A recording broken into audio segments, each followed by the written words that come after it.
We're live. Okay, we're live. Sergeants, will you begin your recordings?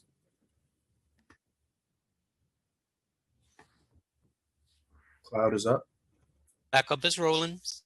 Thank you. Sergeant Kolaski, you may begin the opening. Good morning, and welcome to today's remote New York City Council hearing of the Committee on Health. At this time, would Council staff please turn on their video? Please place electronic devices on vibrate or silent. Thank you. Chair, we are ready to begin. Thank you so much. Good morning, everybody. I am Mark Levine, Chair of the City Council's Committee on Health. Today, we're holding an important vote on two pieces of legislation. The first is Intro 1748A, sponsored by Councilmember Dromm, which will require the Department of Health and Mental Hygiene to conduct a public information and outreach campaign regarding the provision of medically unnecessary treatments and interventions performed on individuals born with intersex traits or variations in sex characteristics. As part of this campaign, the Department of Health and Mental Hygiene will create and distribute educational materials and resources for parents and guardians of individuals born with intersex traits or variations in sex characteristics, create resources for medical practitioners, and identify community outreach partners and stakeholders. Children born with variations in their sex characteristics are often subjected to, quote, normalizing surgeries that are irreversible, risky, and medically unnecessary. Such procedures can cause permanent infertility, pain, incontinence, loss of sexual sensation, and lifelong mental suffering, including depression. The surgeries are often performed when the child is too young to consent. Despite their risk and lack of medical necessity, these surgeries continue today, including in New York City. This bill will help promote education and awareness of the potential risks and harmfulness of these medically unnecessary treatments and interventions. We will also be voting today on Intro 1524A, sponsored by Councilmember Kallos. This bill bans the use of any non-biological pesticide, such as glyphosate, on any playground, park, and any other property under the jurisdiction of the Department of Parks and Recreation. Pesticides can pose significant risks to humans, animals, and the environment if not properly used and regulated. The legislation would expand the list of prohibited pesticides to also include pesticides classified as a human carcinogen by the Office of Pesticide Programs of the United States Environmental Protection Agency. Pesticides classified by the California Office of Environmental Hazard Association as a development toxin, and pesticides containing active ingredients listed as carcinogenic by the International Agency for Research on Cancer of the World Health Organization. This bill is critical to protecting all New Yorkers, but particularly our children. I want to thank my colleagues from the Health Committee for being here today, and the staff of the Health Committee, Counsel Sarah Liss and Harbani Hahuja, Policy Analyst Emily Balkin, and Finance Analyst Lauren Hunt for their work on this legislation and in preparing for this hearing. And I do want to offer a chance for our bill sponsors to say a few words. Councilmember Dromm, are you with us? Would you like to speak?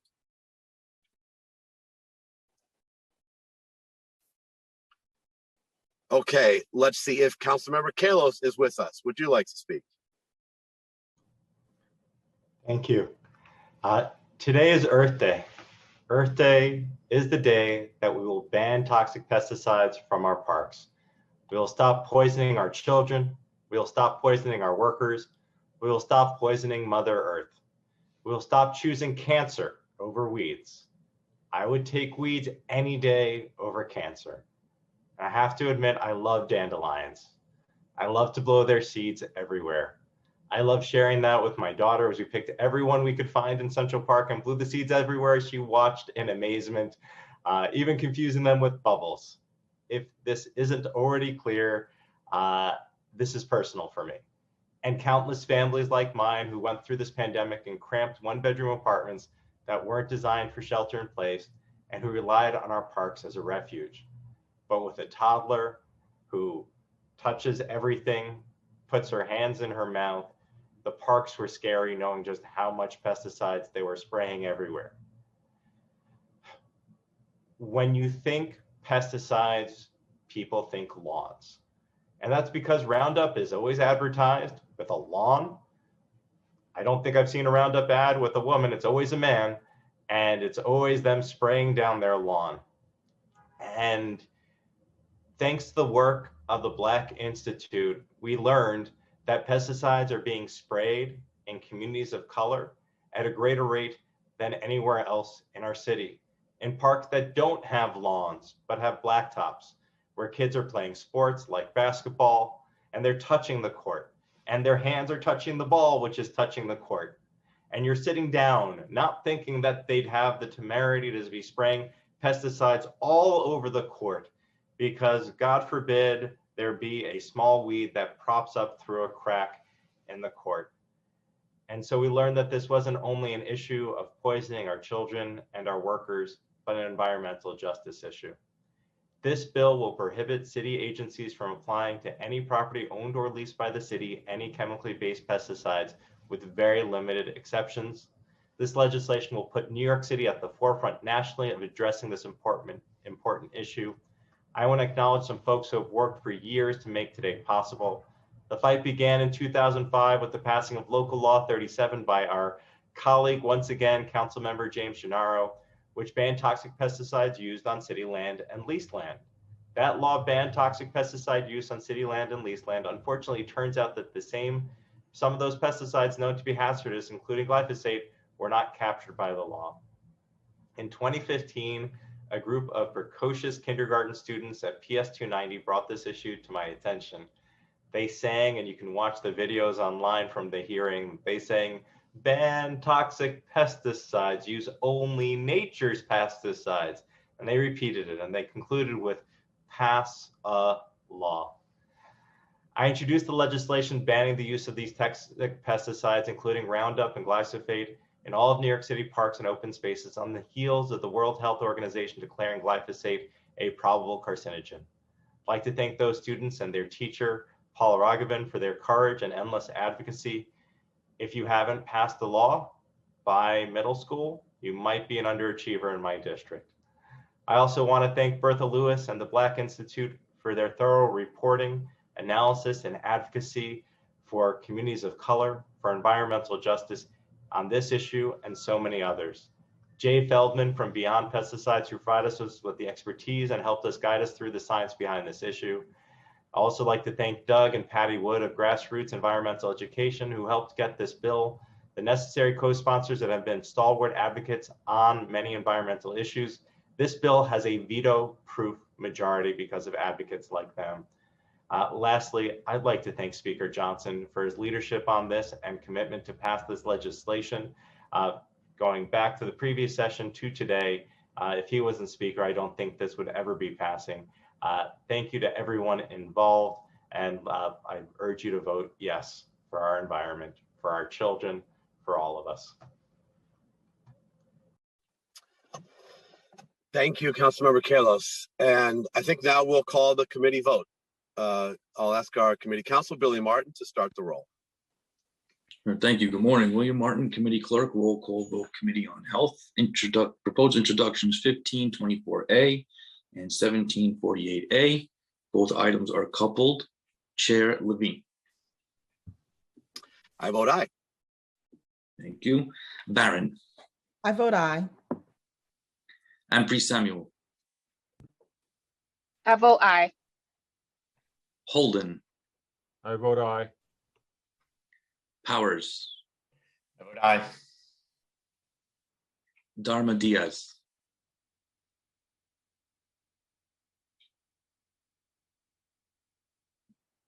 I believe you're muted, Councilmember Diaz. I said aye. Thank you. By a vote of 6 in the affirmative, 0 in the negative, and no abstentions, both items have been adopted by the committee.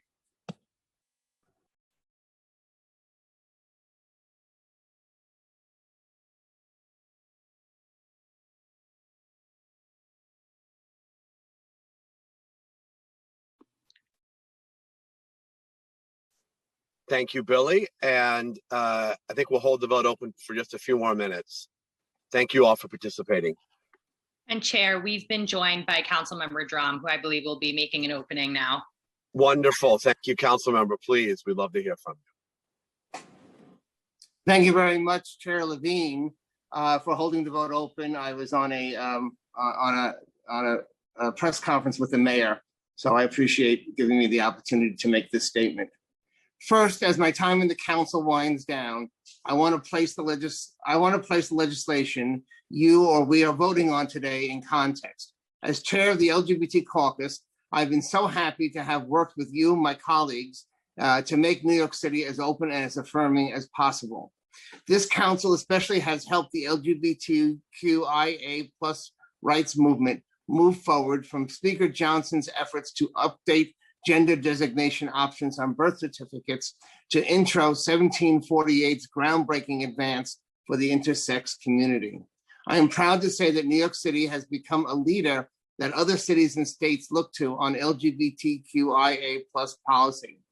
As for the legislation the committee is considering today, it comes down to this for me. We cannot, as a movement or as a society for that matter, say that we respect the right to bodily integrity and the foundational concept of consent, yet ignore the injustices perpetrated by much of the medical establishment against our intersex siblings. Intro 1748 does not make any decisions for anyone. It simply aims to share accurate information about intersex traits and variations in sex characteristics. It is significant that this legislation specifically requires the Department of Health and Mental Health to include the input of the intersex community. After the compelling testimony from last October's hearing, I felt it necessary to include these voices in the bill. I want to recognize Chair Levine for always making sure LGBTQIA health issues are on your agenda. You have been a fantastic leader on this, Chair Levine, and I am most grateful to you. Former chair of the Committee on Women and Gender Equality, Helen Rosenthal, also deserves recognition. Her incisive questions during the hearing helped our colleagues and the public understand what this is about. As always, I am grateful to the central staff for their work: Sarah Ginsburg, Harbania Ahuja, Sarah Liss, Emily Balkin, and Brenda McKinney. Finally, thanks to the advocates whose work paved the way, especially Cecilia Gentili, Scout Silverstein, Alesdair Idelson, and everyone at Interact. My hope is that our efforts today will soon lead to full equality and respect across this country for individuals with intersex traits or variations in sex characteristics. Again, thank you, Chair Levine, for your leadership on this, and I appreciate you allowing me to speak on this issue. Thank you, Chair Drum, for your relentless activism on behalf of this critical community in New York City. You've done so much to elevate this issue and to push this legislation forward, and I'm absolutely grateful for your leadership on this. Congratulations. And I think I'll ask our committee counsel whether we can wrap up now or whether we are going to. I believe we're going to be holding the vote open for just another few moments. Wonderful. Okay, thank you so much.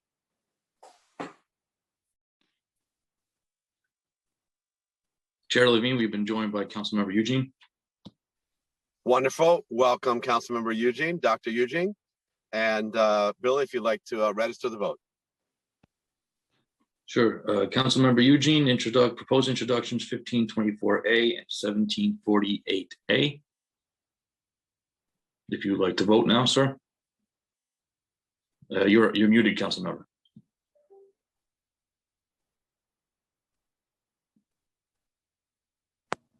Yes, can you hear me? Yes, sir. Yes, I vote aye. Thank you. Thank you so Vote very is much. currently now at 7 in the affirmative. There's still one more member outstanding, Mr. Chair. Okay, we'll hold it open for a few more minutes. Thank you.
Chair Levine, we've been joined by Councilmember Brooks Powers.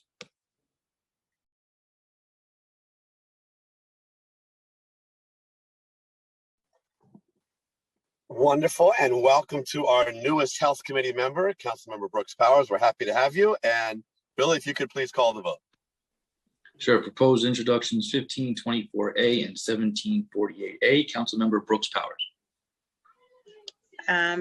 Yes, sorry about being late.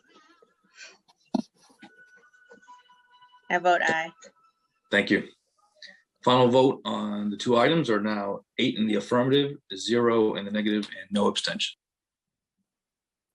Wonderful. Thank you so much. And this concludes our Health Committee hearing. Thank you, everybody.